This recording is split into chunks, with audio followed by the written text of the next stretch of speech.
Okay, well, today we are welcoming Shodo Spring, who does not have any video today, so we will just be listening to what she has to say.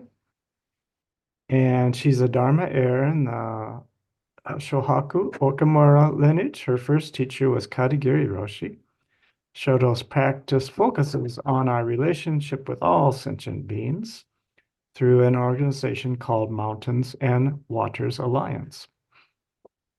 In 1988, she spent a year at Hokyoji with the trees and the hills in daily practice, and in 2013, she walked across the Great Plains in the Compassionate Earth Walk. She is now working on her second book. Thank you for joining us today, Shodo, and we look forward to hearing what you have to say. Thank you. Thank you, Dokai, and I'm really sorry that I did not get this fixed. Okay.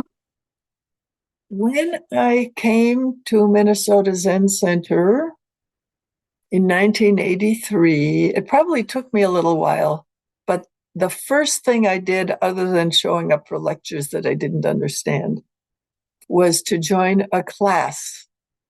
And the class was on the Tenzo Kyokan, instructions for the cook. I was in a group with Tejo Munich, and things were said. I mean, my questions were sort of like, what's a Tenzo? And so I was certainly the newest person in that class. And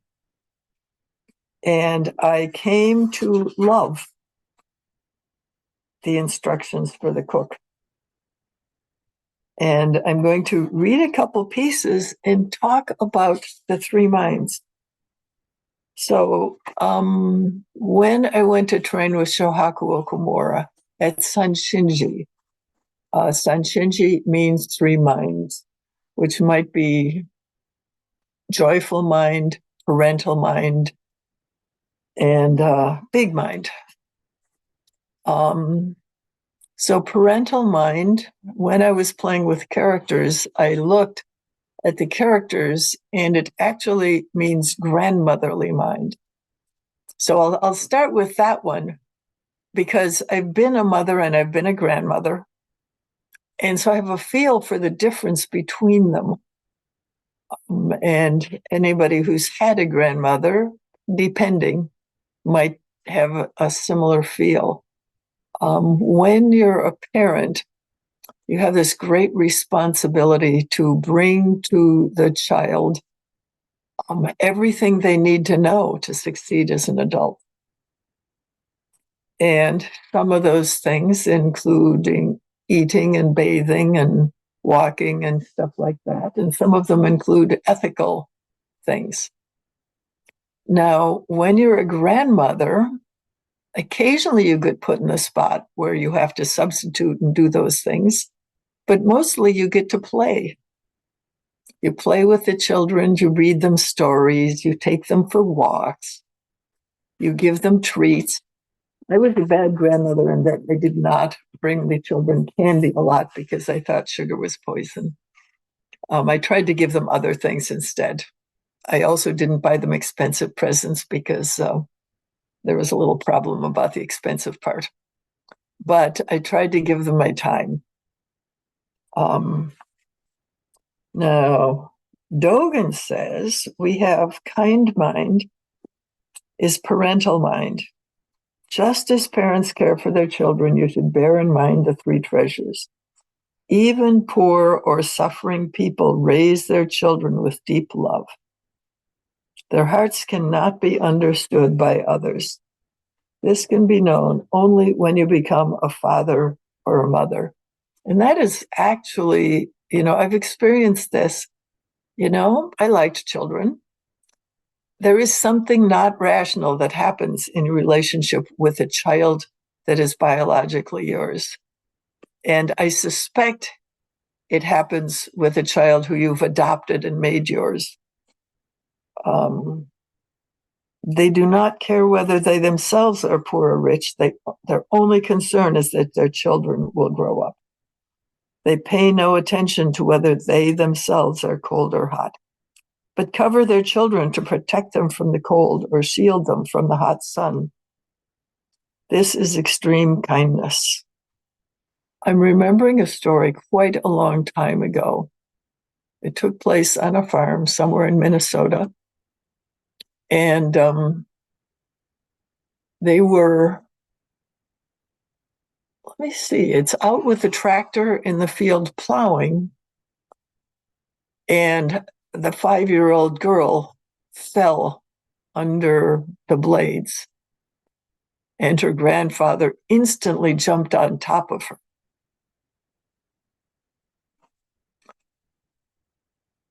So he gave his life, except that somehow they both survived. But that's grandmotherly mind. Instantly, without a thought. You have to do it. And Dogen says that's parental mind too. Only those who have aroused this mind can know it, and only those who practice this mind can understand it. Because he's saying, arouse this mind even though you don't have that biological child or you don't have that grandchild. Just arouse the mind, which would instantly leap into action. Therefore, you should look after water and grain with compassionate care, as though tending your own children. He talks about treating the grains of rice as if they were your own eyes, or treating the vegetables as if they were your own eyes. And so he's proposing, you might think it's like, okay, let's take care of the monks and nuns by feeding them wonderful food, but he's proposing that we have this attitude towards the vegetables and towards the rice. And well, nowadays we don't have to, but in those days they had to sort the rice and pick out the bugs, and wash the rice to wash off the dust, and then cook it in, whatever the way might be. You would cook it probably over a fire in a big pot. That's what I guess. And Okumura Roshi said they cooked over a fire not that long ago, 50 years ago, 50, 40, something like that. I have cooked in a Zen kitchen, a few years. And there's the matter of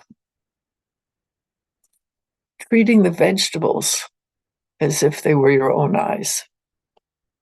And so you pick up an onion and you're supposed to produce 10 gallons of chopped onions. But you pick up one onion at one time with one knife and one cutting board. You wash the onion and you place it down there and you pick up the knife.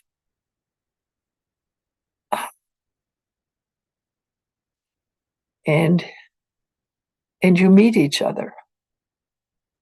Encountering an onion or a tomato by cutting them, which is in a way by killing them.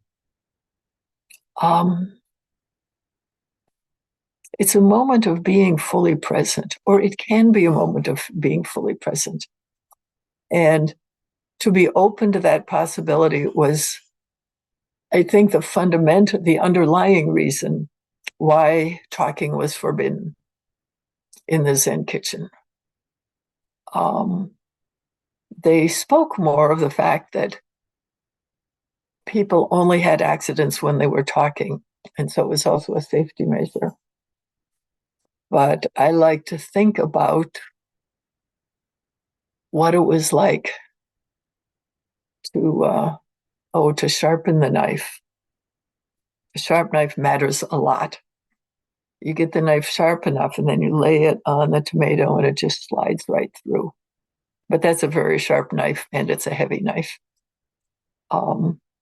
Still, my action with the knife, or my action if I'm peeling broccoli or stirring something on the stove either, or assembling a salad, it's an action of being present.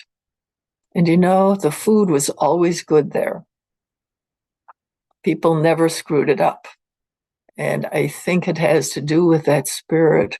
We chanted. It's like at Ganshoji, we would chant, we would have a kitchen service and offer the food. At Green Gulch Farm, we would chant before we started work.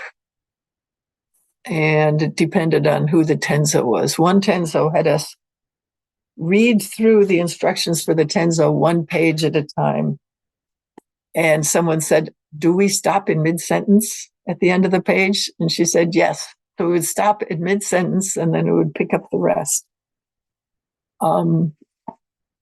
And offering incense, which I don't do because it makes me sick, but the act of offering incense over the food and the act of doing 3 prostrations, of setting out the little tray and doing 3 prostrations to the altar and the food and chanting the Heart Sutra, which I learned at Ganshoji at City Center. All of those things make a color for how you handle food. And that color is, oh, this stuff is so incredibly precious. And this act is an act of, we don't say worship. It's an act of devotion. To make food for the Sangha is a different action from making food at home. And so sometimes I try to bring that cooking for the Sangha quality into my cooking at home. And really, it works the best if there's a Sangha to cook for, when we have retreats or something.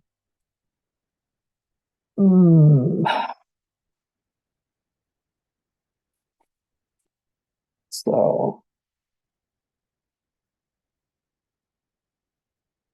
the nurturing mind, kind mind, parental mind, grandmotherly mind, those. He says, when you wash rice and prepare vegetables, do it with your own hands and with your own eyes, making sincere effort. Do not be careful about one thing and careless about another. Do not give away your opportunity, even if it is merely a drop in the ocean of merit. Do not fail to place even a single particle of earth at the summit of the mountain of wholesome deeds. So I have made a lot of my practice being an activist. I'm not a very loud activist. I don't like get arrested, and I don't like protest much and stuff. But when I was in monastic practice and not allowed to leave the grounds, there was always the question, what can I do from here? What can I do if I can't go out there and do whatever stuff I could think of?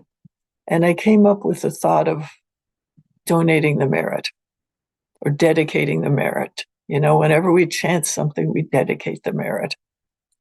And we dedicate it first to the Buddha, the ancestors, all those folks.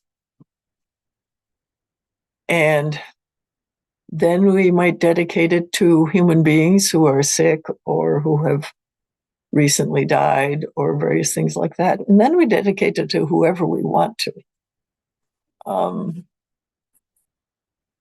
So anyway, there is this, we have this custom of dedicating the merit, which of course includes the fact that we did something that makes merit. And so this is sort of the physics of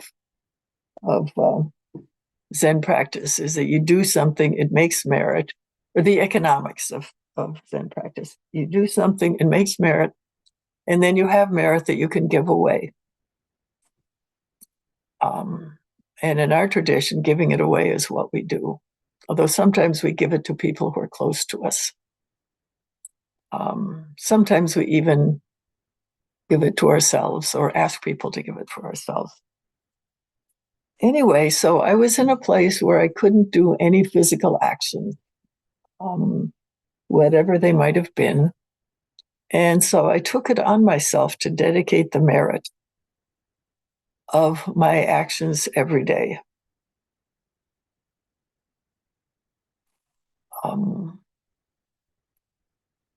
And so from time to time during the day, I would think of this, dedicating the merit.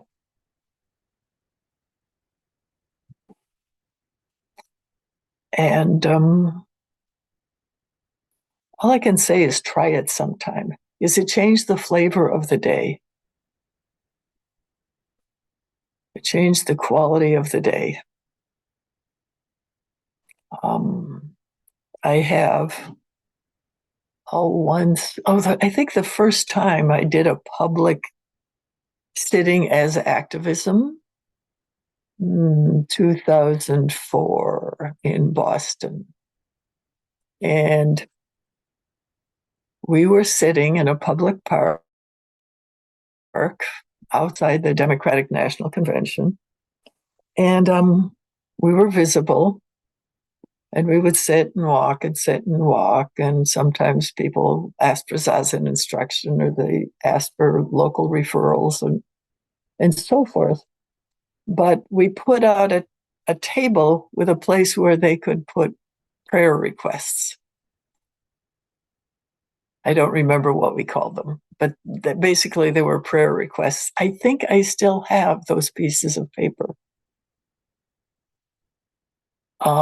At the end of each day of sitting, those of us who were there would gather. We chanted, I forget what we chanted, something very short. And we read all the prayer requests. Now, I said, I asked for wishes. So a lot of people wished for world peace and things like that. And then other people asked for very personal things. And the one that just still tears at my heart a little bit was, I wish my boyfriend would stop beating me. But we just chanted for whatever people asked for. And we could ask for things too. But the practice of dedicating a whole day to something needed in the outside world, this is sort of like the grandmotherly mind that will save your child before yourself. Or like that man who saved his granddaughter and somehow managed to survive too. This mind of offering, mind of giving, mind of caring for others so deeply. It changes the quality. And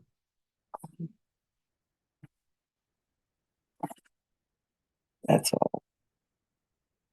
I recommend it. The other minds we have.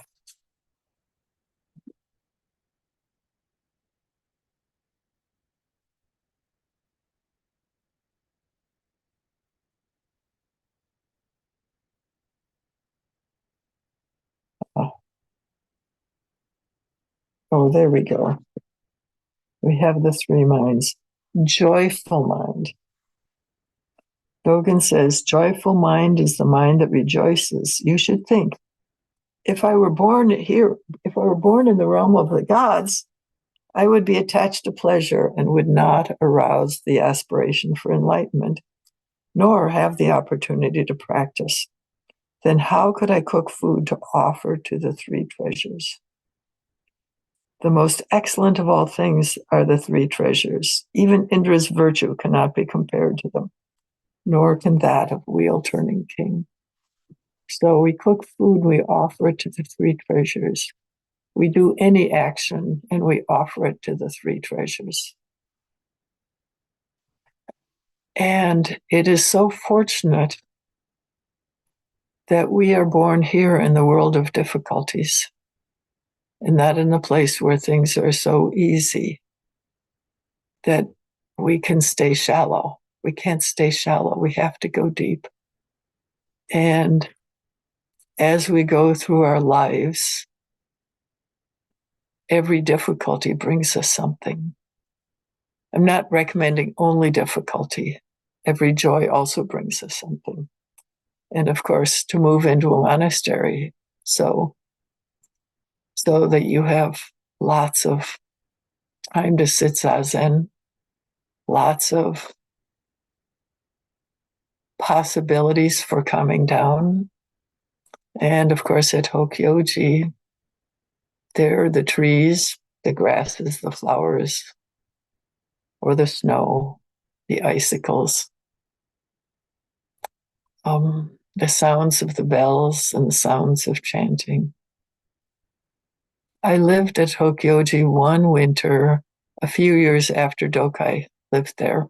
I had electricity. I had a lot of things he didn't have.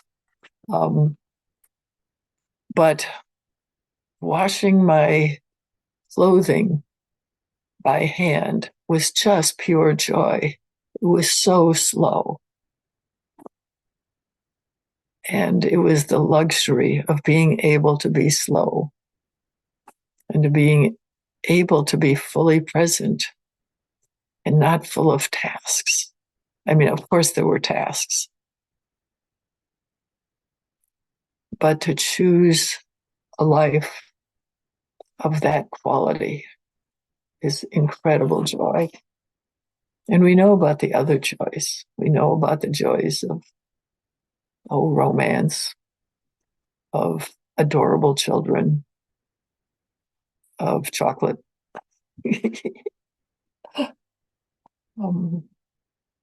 It says,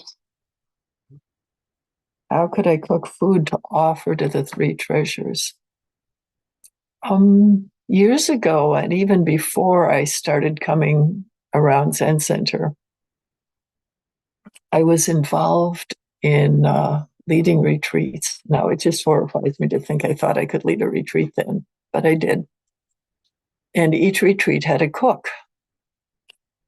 And it was after the second one that I noticed that the person who was the cook completely transformed their life.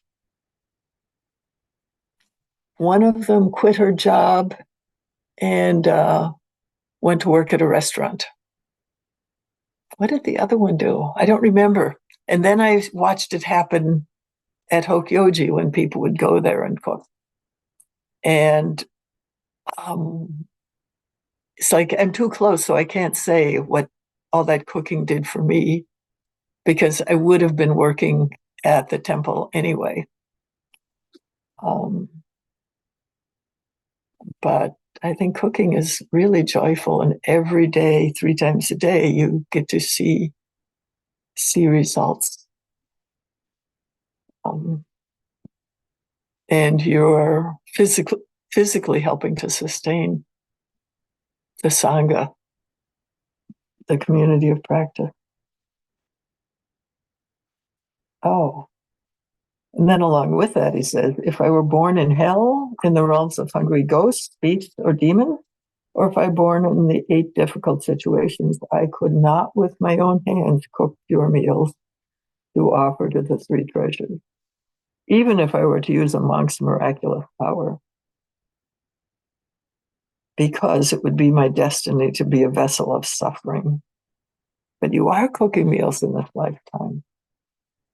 It's a life of rejoicing, a wholesome cause from limitless eons, and its merit that does not erode. I hope you will cook the meal this very day, at this very moment, with this body, the fruit of myriad births and thousands of lifetimes, thereby creating merit for myriad beings. To penetrate this is joyful mind.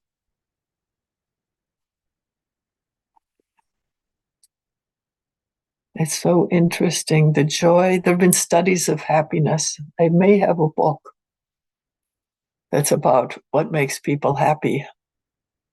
But the studies all say what makes people happy is giving. So there you are, giving to cook. To cook for anyone is giving. And to cook for the three treasures is, it's like that it means something to us. And then we have great mind, magnanimous mind, like a great mountain or a great ocean. No biases, no good and bad.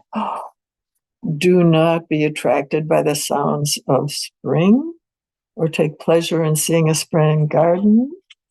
When you see autumn colors, do not be partial to them. Allow the four seasons to advance in one viewing. I'm not sure I've done that. Every season has its beauties. But there's a sort of amazing thing because I spent some time walking through the Great Plains and specifically eastern Montana, which is very flat and kind of desert-like. And everybody loves western Montana where the mountains are. But I was in eastern Montana, maybe for a month, walking along the road. And there was the sky, big skies. Skies are beautiful. And there was the road, which might be gravel or pavement. And then there were herds of cattle behind fences. If you walk along the road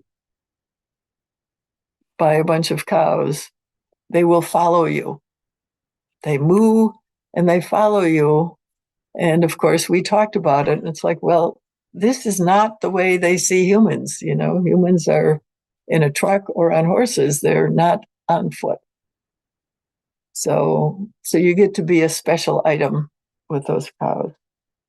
There are grasses by the side of the road and tiny flowers. And we had one person with us who knew what was edible. And so sometimes we would eat these things.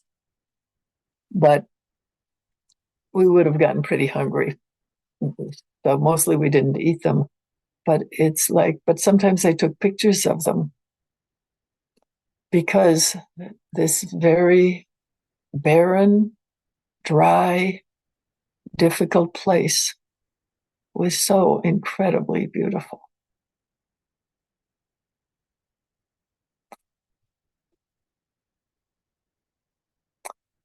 And then we went a little further south and east, and we were in the land. It was warmer, and we were in the land of green things again, wild plum trees and so forth. And that was also beautiful. And I would love to go and take a walk in eastern Montana sometime. I don't know if thinking everything is beautiful is the same as thinking nothing is. Suzuki Roshi once said to look at a flower and say it's beautiful is a sin. And it's like that separation thing. So if you are the cook for a monastery and there's not much food around, and you have to make a soup of wild grasses, Dogen suggests, you should have the same mind as if you were preparing a fine cream soup. Well, I like nettle soup really a lot. And there's the basic nettle soup, which does involve nutritional yeast, so you had to buy that from the store. And then there's naselsopa, the Swedish soup that has cream in it and nutmeg. And it's like, wow, is that an amazing soup? And you don't make it so often because it's expensive, just like you don't make cashew tomato soup too often because cashews are expensive. But to take the nettles that you picked and the wild onions that you picked and the potatoes that were left over from last year's in the pantry and a little salt and pepper and things like that and make a soup and just be determined, be dedicated to making it not only nutritious but delicious. so that it will nourish both the soul and the body of the monks and nuns and lay people and whoever has come to you to practice, whether it's sesshin or some other form of practice, to take whatever you have. That's the cooking version of great mind.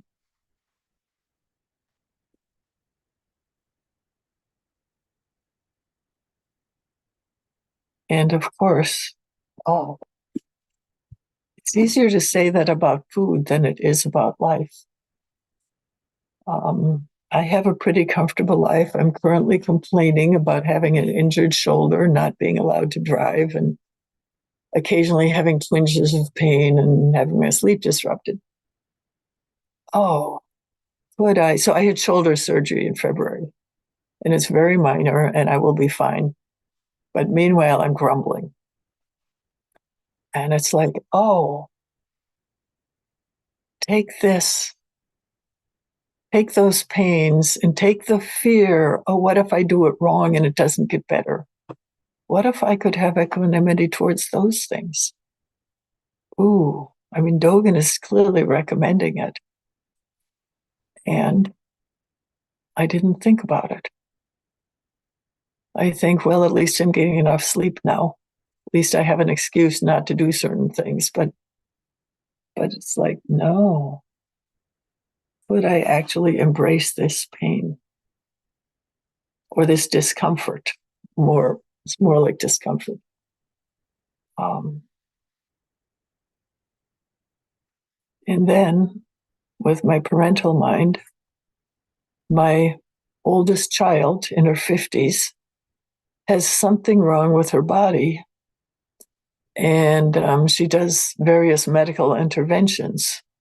So what is it? My housemate met her and she wasn't walking very steadily. And, this hurts. I mean, this has been going on for decades. And it just breaks my heart to think of her in a wheelchair. And I know, there are parents in this world who are seeing their children die or starve or things like that. It's like when I went into the surgery, I thought about, the doctor who had to amputate his own child with limb without anesthesia. I think of that. And it's like, I don't know what I could do if I was there. I don't find it appropriate to say, well, this is a wonderful thing, or even to say this is acceptable. It's in the realm of this is totally not acceptable, and somehow we have to stop it. And yet here we are. But I can think, if I have a stomach ache, or if I'm short on money, or any of those things, that's just as good as being wealthy. And I think, and kind of with Dogen on poverty, it's like, it's good. It's better to be poor than rich. But I've only lived one life, so I can't really say. But the great mind thing is like, okay, whatever's happening. That's it. That's my life. Just jump into it. And I think that's what I have to say this morning. Thank you for listening. And you can't see me bow.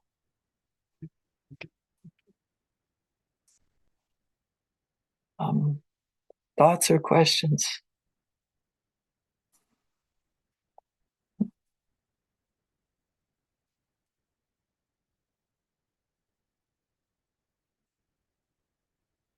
Well, I have a few. Am I muted? No. You can hear me okay? I can hear you. Yeah. No, I'm not muted. Okay. Well, a couple of comments. Thank you, Shodo, very much for your heartfelt talk. I get I'm impressed when Dogen talks about parental mind, not having been a parent himself. And he says, not even, you can't know the parental mind unless you're a parent. And and of course he wasn't. So, but anyway, that's kind of my own case. I've never been a parent or let alone a grandfather. Um, so I think, but when we hear him speak, we think gets he gets it to some degree, even though he's not a parent. And it's probably because, he's cared about other things just as much as a parent cares about their child, maybe in a different way, but at least he he practices that. So that gives me some confidence. Whenever I say anything about being a parent, I always put in what do they call it? The disqualifier or something like that. Like, I don't really know what I'm talking about, but this is what I think. So anyway, disclaimer, that's the word I was looking for. Um, I also wanted to say, I practice in Japan too, at a place where the teacher, they actually had electricity, but that teacher had come to Hokyoji at Katagiri Roshi's invitation, and we didn't have electricity then. So he went Yes. to his temple and he turned the electricity off. And so I was there when there wasn't any electricity, and I remember cooking, um, and we used wood and charcoal. That's all we had. We might have had a gas burner or something, but and all I remember about the kitchen was how dark it was. It was just lit with little lanterns, so it had so you couldn't see anything really, not very well. And the other frustrating thing for me is all the instructions were written in Japanese, so I didn't know how to cook anything. Um, well, anyway, beyond that, I'll tell another little story.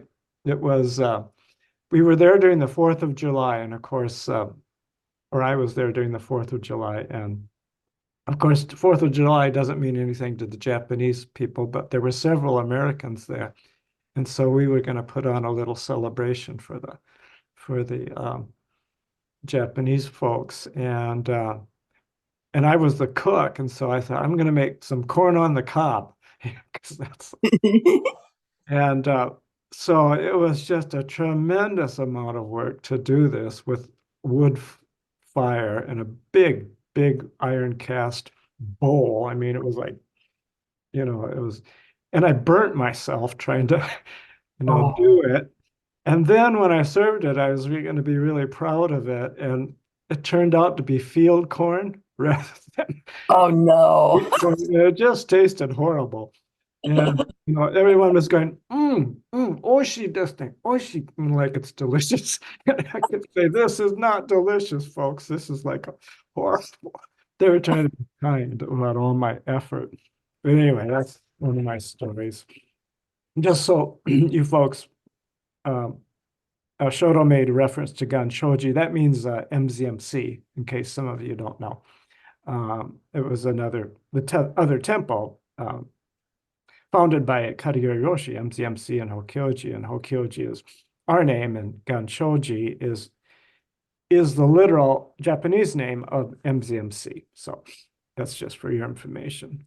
One other comment I'll make is, yeah, I was there at Hokyoji for a couple of years without electricity or running water, and I had to chop wood to keep warm, and I had to carry water. But I drew the limit at washing clothes. I was not going to do that by hand. So once a week on Fridays, I would go into New Albin, hike in, because I didn't have a vehicle. I would hike in with a little backpack with all my laundry, and I would put money in a washing machine to wash and dry my clothes. And while I was doing that, I would go to the high shaft and get a real greasy cheeseburger with French fries and coleslaw. And man, oh man, there was no food in the world that just ever tasted better than that because my diet at Hokyoji was all leftovers from the practice period. And I didn't have much money. I lived on $7 a week for food just to buy a few little fresh vegetables. And and so I just made milk out of milk powder, a big 5-gallon bucket of milk, and it wasn't instant milk. You had to cook it, but it was good. I made yogurt and milk, baked my own bread, flour, and split peas, up the wazoo, lots of other beans and stuff. But it was very, very bland. And boy, when I ate that cheeseburger, it was just heaven on earth. So anyway, I don't know that I've ever felt I've eaten more delicious food than cheeseburger during that time. Wow. Well, anyway, that's it. And you say, for me, the joy in the kitchen, it lasts for about 2 meals a day during when I'm a cook. But by that third one, I'm ready to call it quits. So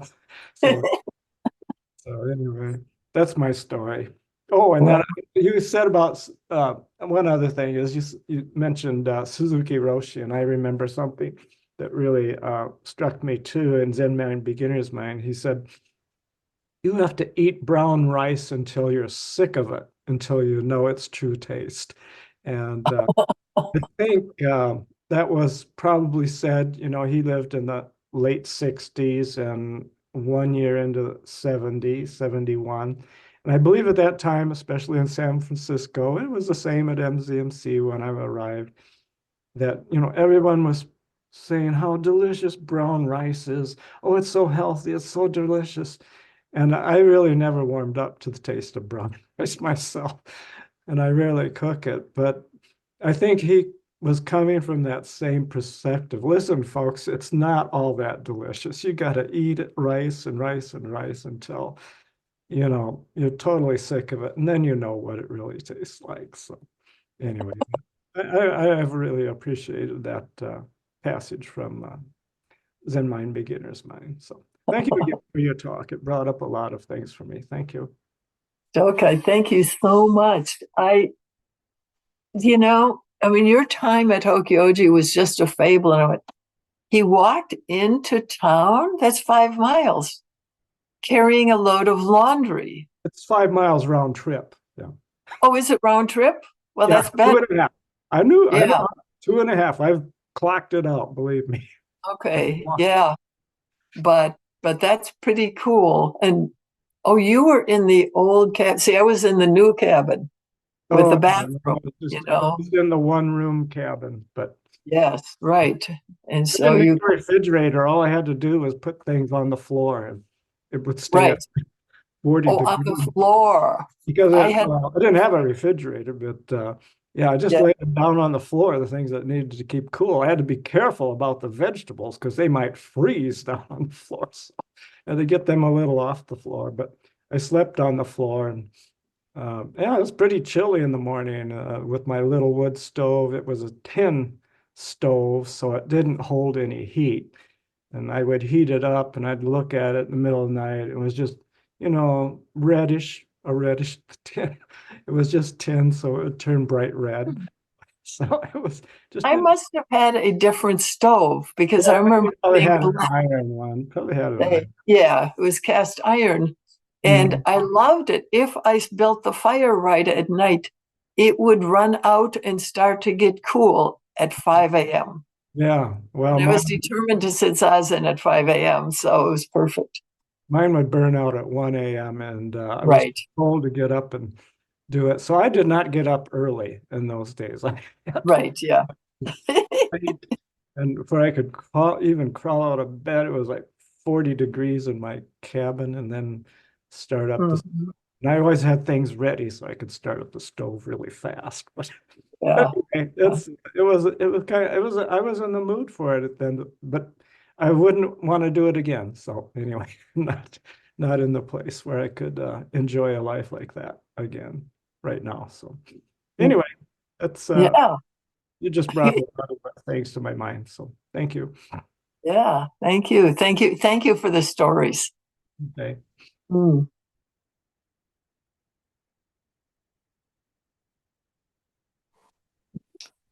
I was thinking of, I came across this term in Japanese, ikigai, and I think it's really popular right now as a new. Yes. Yeah, and I can't remember what it directly translates to, but it is something like your reason for living or whatever. And I was thinking of joy in the context of joy, because when I first heard of ikigai, like your reason for life, I immediately thought joy. And then lately I've been thinking it doesn't necessarily have to be joy. Like a reason for living can actually be kind of painful to undertake, but it's like you do it anyway because it's your reason for living. And I guess it came to mind because Dokai was talking about how um, cold it was and everything. And he said he's like in the right spot for it at that time. Because it sounds like a really difficult life. And yet for some reason you were compelled to do it, or, various of us. And it sounds like ikigai to me, I guess. I don't know. I'm still, chewing on it, but maybe.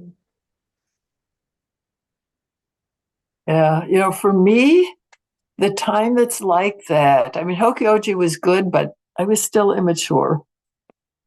And so the time when I walked through the Great Plains is like a magical time. It's like I was completely alive then.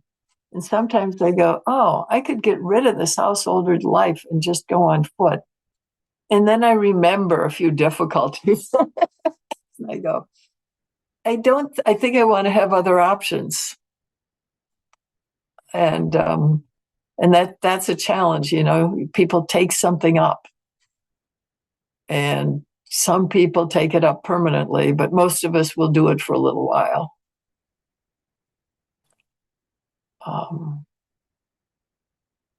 But to take it up, to just totally throw yourself into, it takes 12 hours a day just to do the food, the heat, and, 2 hours to manage a bath of some kind. That's a way to live, and it changes you to do that. But one of the things it does is like, oh my gosh, regular beds are so comfortable. I mean, I have a lovely futon, but when I visit someplace and I sleep in a real bed, I go, oh, this isn't kind of nice. And so everything becomes a luxury.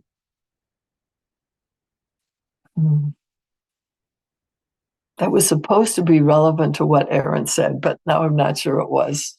I might have just gone off on a tangent.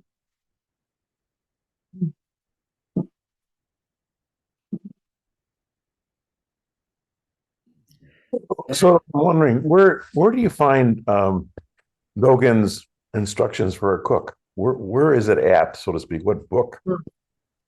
Well, it's in a lot of books. So this is Moon and a Dewdrop. I bought it when it first came out, and I still have it. It doesn't look like this anymore. It's in. I'm going. Wait, is it in Shobogenzo? No, I think it's a separate. It's so weird. Oh, but it's in the Chiji Shingi. So it's that other book. Yeah. That one. Yes, it's in that book. It just so I don't sit around and read this all the time, but it just so happens we have that study group on Tenzo Choken right now. So I got some text for it. It's in that one, and it's in this one. This is the text we're using for the class. Yes, right. It's in this one. Yes. But yeah, I don't have the Moon and the Dewdrop one, but yeah, it's I guess it's one of the chapters in that one. Yeah. It's fun to read his instructions to all the temple officers. And he has these great stories about people who did weird things, and he praises them. Fion? Was Fion the one with the meat and the women?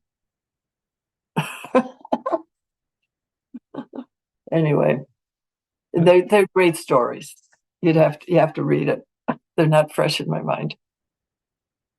But they're people that were being criticized for instance, because they had women guests, or yeah, I don't remember what the meet was about. But then people, like, there were just like crazy wisdom kind of stuff. And then Dogen praises them and how wonderful they were. And how he could tell the difference between somebody who was just being slack and lazy and, bad, and the person who had this radical, clear mind and did things that offended people to wake them up. You'd have to ask Dogen. Maybe Dokai knows. I was just going to say, John, it's probably my favorite writing of Dogen's, because it just blends the real practical side of life, which he's using as a cook, and there's probably no more practical thing than that, I mean, it would extend to doing your laundry and everything else, but he takes the life of a cook and really mixes it up with Dharma. And really, it's really one of my very favorite writings. It's very easy to talk from as a teacher. It just lends itself to bringing the practical into, whatever else we're talking about, Dharma. So it does it both at the same time, and he does that very, very well, and he does it in a way you can understand it. You can read the words and understand them. So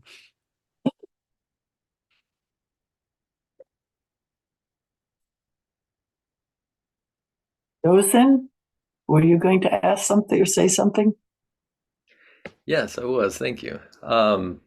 You said a little bit about it, but I'm wondering if you would be open to saying a little more about how the two ways of living have changed you, how like diving deeply into monastic practice or your walk, how that has how it changed you, how you feel as though you show up in a different way. Well, I'll start by saying absolutely, for sure, it changed me. And I'll talk about monasticism first because they're so different. And I don't know exactly. I know, and my first sesshin, which is a one-day sesshin with Reb Anderson in Dokusan, I said, why do we do this anyway? I mean, I was just kind of there trying to prove that I could make it through the day. So I asked him, and he said, I don't know, maybe it's not your cup of tea. And then he said, I have to do it because I'm stubborn. And he said a few more things. And I was like, okay. So now I know I have a very noisy mind. I think I have a little bit of ego attachment. I won't try to compare, but I do notice that I have this. I did not notice this when I started. I thought it was really cool, and I gradually learned. So living monastic. So a couple of things about living monastically. One of them, I mean, being in residence in an established place and all that, it's really wonderful because you're there. They don't need anything from you except not to make trouble. And so you get to find out who you are in a certain way. And I liked it a lot. I like, just show up for meals, show up for zazen at an appointed time. No decisions, not having to make decisions. Of course, there are little things like, when to take a bath or a shower and brushing your teeth and, what to read and what to do on your break time. But it's simplified and stripped down, and you're not alone. And one of the things that was pointed out to me was that you're not alone and you are always visible. And so sometimes your practice leader or somebody who's up there in the hierarchy will call something to your attention and you don't like it. But they don't evict you. You have to behave really badly to be evicted. And I watched that happen to a couple of people. But one of the things about Sangha has always been that I was welcome here. I received my first rakusu next to a person who is vigorously mentally ill, and some people were physically afraid of him.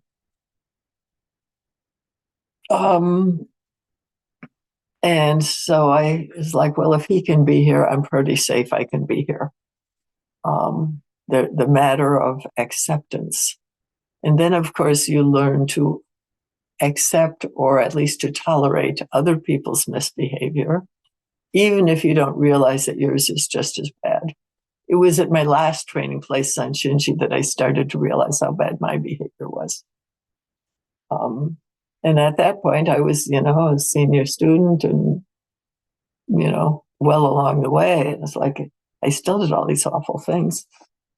And so living in community of that sort, a community that shares an intention to wake up,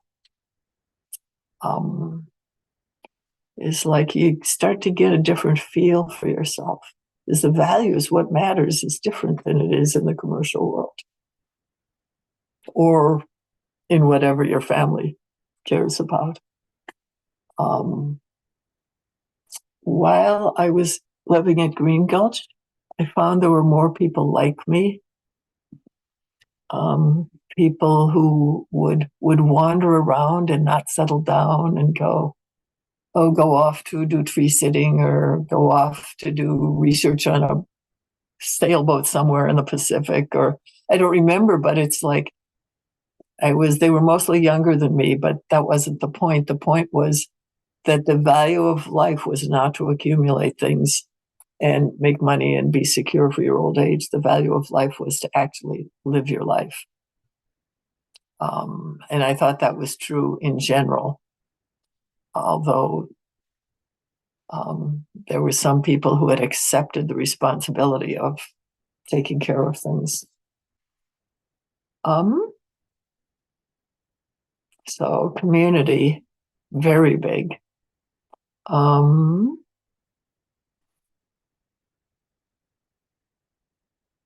Wait, there's something else. Oh, Zazen. No, it's at Green Gulch. We did not get a lot of Zazen. They did not have a lot of sashins. You were guaranteed to get one 7-day sashin a year. At Sanshinji, we had 5 days every month.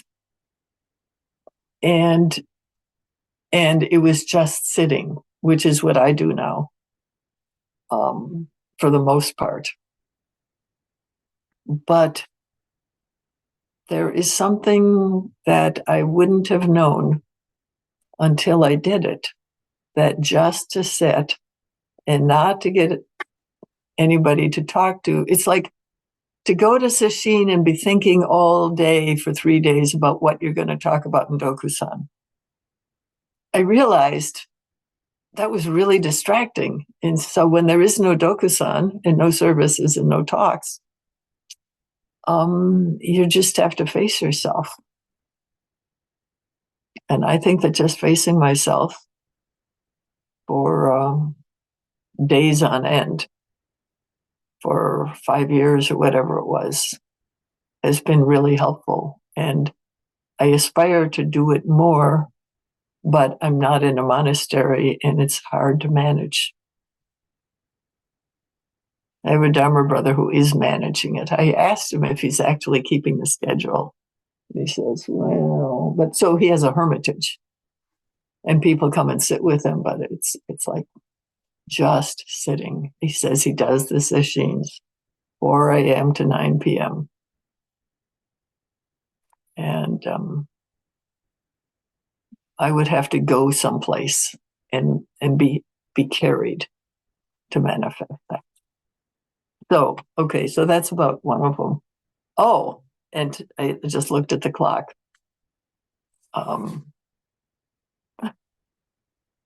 Okay, so I'll say quickly about the walk. I talked about being immersed in the world of sort.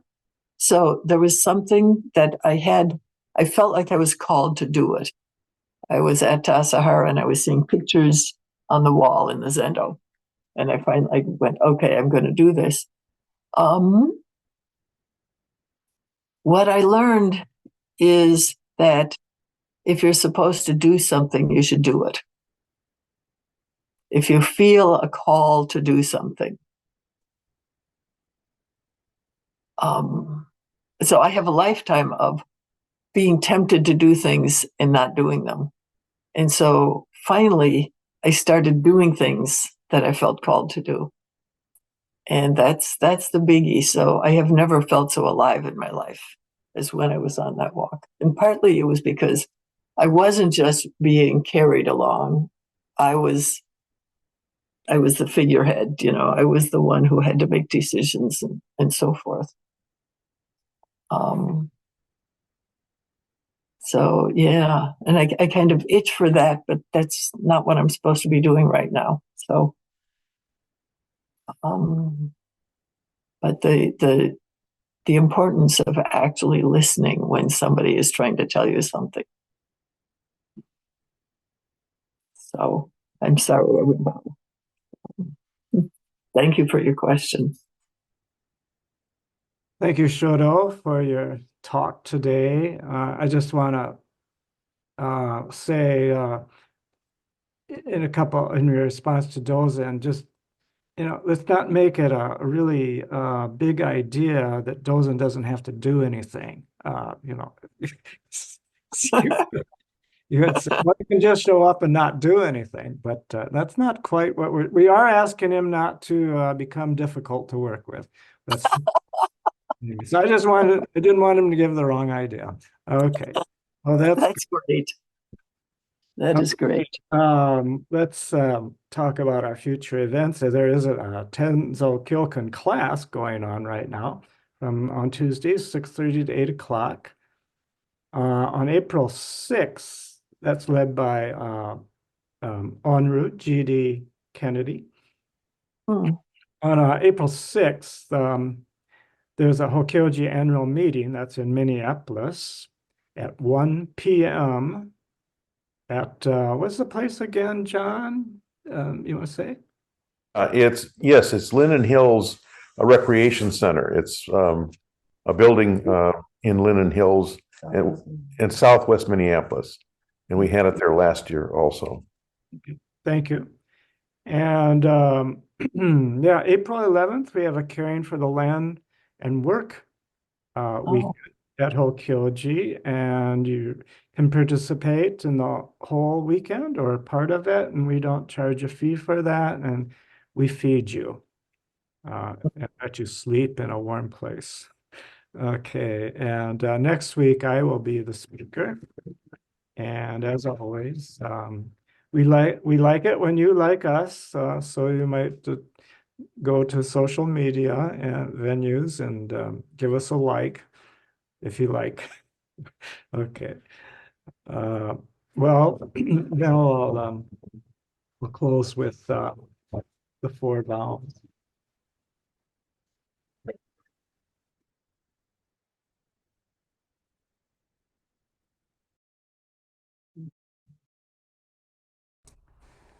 Beings are numberless, I vow to free them. Delusions are inexhaustible, I vow to end them.